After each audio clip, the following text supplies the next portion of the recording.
Here is your long, emotional, 40-minute style YouTube story, written in plain paragraphs, no headings, smooth pacing, deep emotions, and a strong hook at the start to pull viewers in.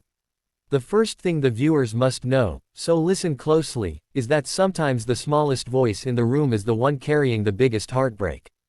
And on the morning Maya entered the Blackwood mansion as the new maid, she had no idea she was about to witness something that would change not only her life, but the life of a little girl who had been silently begging to be seen. If you're watching this, stay till the end, because what happens in the final moments will touch your heart in a way you'll never forget. And if the story moves you even a little, don't forget to like this video and subscribe for more stories that remind us how powerful kindness can be. Maya had been hired in a rush. The mansion was enormous, full of polished marble, tall windows, and staff members who looked as if they'd worked there forever. She was nervous but determined. She needed this job. After years of struggling through temporary work and caring for her ill mother, this position felt like a lifeline. She wanted to prove herself. But the moment she stepped into the living hall, something felt strange. Staff members whispered to each other, moving around stiffly. Their eyes avoided the little girl sitting quietly near the staircase, her hands clasped tightly, her gaze staring at nothing and everything all at once. She was about 8, her dark hair tied in messy pigtails, her dress wrinkled as if no one bothered to fix it. "That's Lily," one of the maids whispered to Maya. "The CEO's daughter.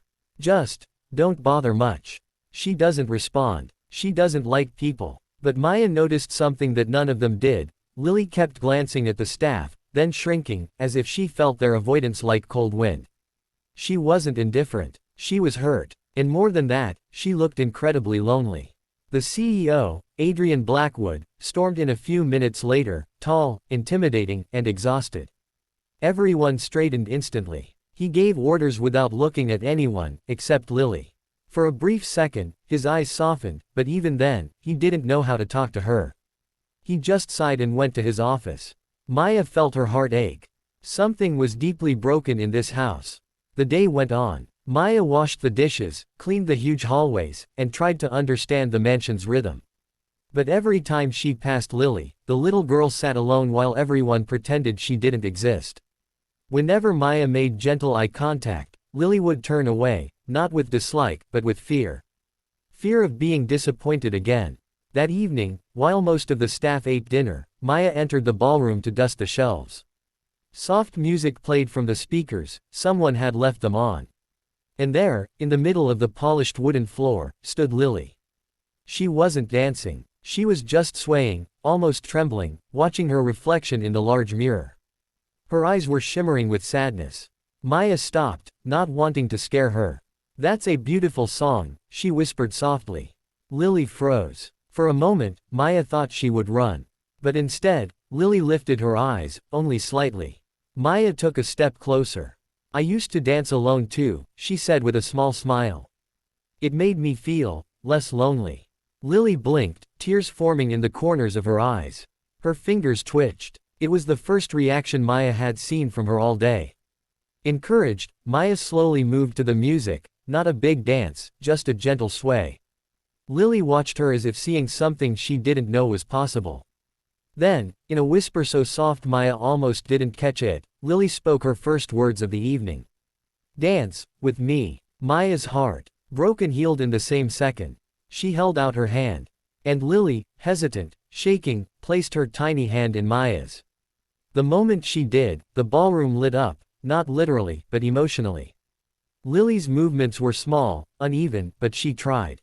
And Maya followed her rhythm. They swayed together, two lonely souls finding solace in each other.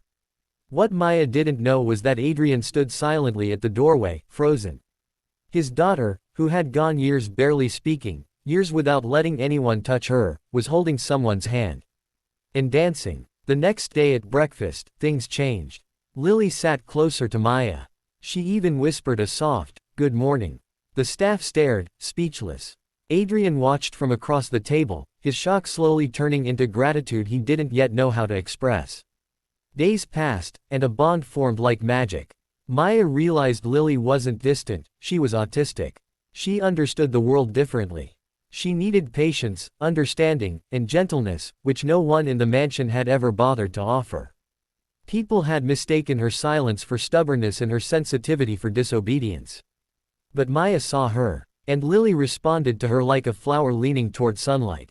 Adrian, too, began spending more time around them, trying awkwardly to engage his daughter. He asked Maya questions about what Lily liked, what frightened her, how to connect.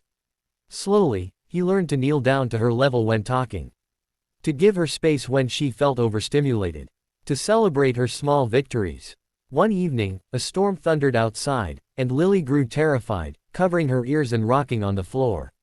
The staff panicked, but Maya knew what to do. She dimmed the lights, closed the curtains, and held Lily gently, humming. Adrian joined, hesitantly placing a hand on Lily's shoulder. To his shock, she leaned into him. His eyes filled with tears.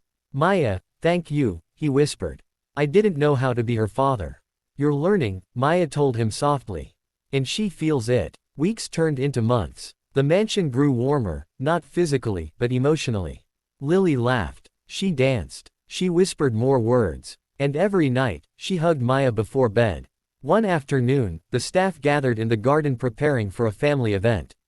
Lily was dressed in a tiny white dress with flowers. She held Maya's hand tightly, refusing to let go. Adrian approached, cleared his throat, and said gently, "Lily, sweetheart, can I have this dance?" Lily looked up at him, hesitant, unsure, then she looked at Maya. Maya nodded encouragingly. For the first time in her life, Lily raised her arms toward her father. He lifted her gently and spun her around. Lily giggled, a sound Adrian had waited years to hear. And then, in the sweetest, quietest voice, Lily whispered against his shoulder. "Daddy, I love you." Adrian broke down, right there, holding his daughter as if the world had stopped. Maya watched them, tears falling freely. Her heart felt full. She had come to this house as a maid, but she had given them something priceless: connection, healing, and love.